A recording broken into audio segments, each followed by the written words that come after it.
मुखिया प्रत्याशी दीपराज देवी।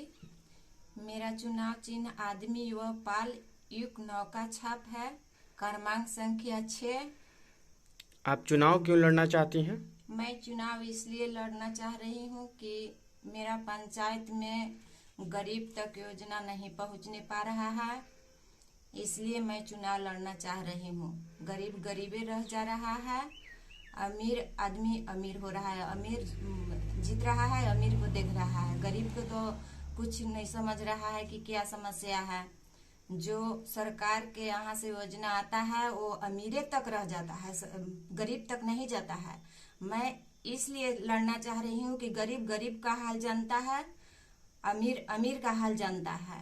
तो मैं गरीब का सेवा करने के लिए, अपना पंचायत का विकास करने के लिए मैं चुनाव लड़ रही हूँ। यदि आप चुनाव जीतती हैं तो क्या करेंगी? मैं चुनाव जीतूंगी तो गरीब तक जो योजना सरकार के यहाँ से आएगा, मैं सब गरीबों का योजना पहुँचाऊंगी और गरीब का विकास करूंगी। अपना पंचायत का विकास करूंगी। अपना पंचायत में ऐसा विकास करूंगी कि जो मुखिया पहले का बने हैं उनको थोड़ा महसूस आएगा कि हाँ गरीब बना तो करके दिखाया। मैं अपना विकास करके दिखाने के लिए मैं अपना फील्ड में उतरी हूँ। आपके क्षेत्र में वैसे प्रमुख समस्या क्या है?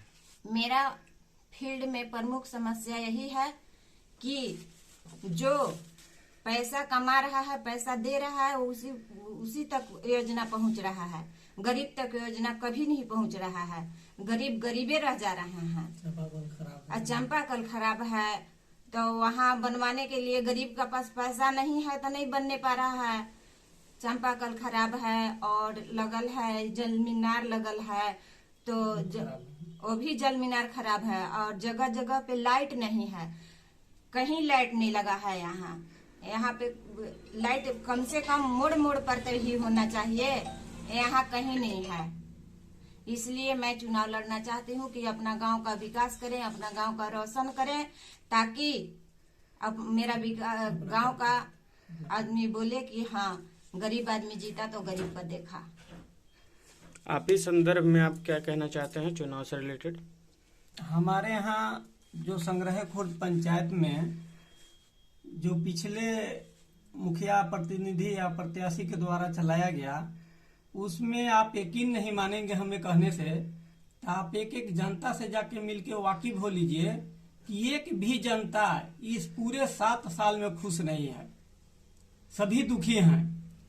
अपना बहुमूल्य वोट दे करके उनको पद ग्रहण किए थे, उनको कुर्सी दिलाए थे, लेकिन इन्होंने एक एक जनता से नाइंसाफी की है।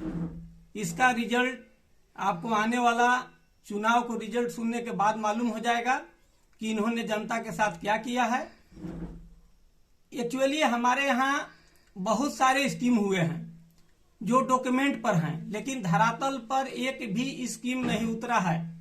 आप हमें कहने से नहीं, आप जा करके एक एक पब्लिक से, एक एक जनता से मिलके वाकिफ हो लीजिए कि हमारा बात में सच्चाई है या नहीं है। मैं झूठ नहीं बोलूंगा, ये हकीकत है। आप एक एक जनता से वाकिफ होकर पूछ लीजिए। इसलिए मैं मुखिया प्रतिनिधि रामाशंकर शर्मा पूरे जोर शोर के साथ इस बार पंचायत में आया हूं कि अपने पंचायत का सर्वांगीण विकास कर सकूं और एक एक जनता तक एक एक स्कीम पहुंचा सकूं। बड़े बड़े योजना में तो ठेकेदारी हुआ ही हमारे यहाँ, लेकिन छोटे छोटे योजना जैसे पशु शेड, शौचालय जो गरीब तक पहुंचाने का काम था, उसमें भी ठेकेदारी हुआ है और खुल्लम खुला 10% लिया गया है। ये आप कहीं के एक एक जनता, संग्रह पंचायत के जनता से वाकिफ हो सकते हैं, पूछ सकते हैं। इसमें रत्ती भर झूठ नहीं है। और फिर भी आज ये पैसा के बल पे अपना मूवमेंट दिखाकर, अपना ताकत दिखाकर, अपना धमकी दिखाकर जीतने का दावा कर रहे हैं। आखिर किस बेस पर ही जीतने का दावा कर रहे हैं? हम तो ये सरकार तक बात पहुंचाने का काम करेंगे और करते आ रहे हैं।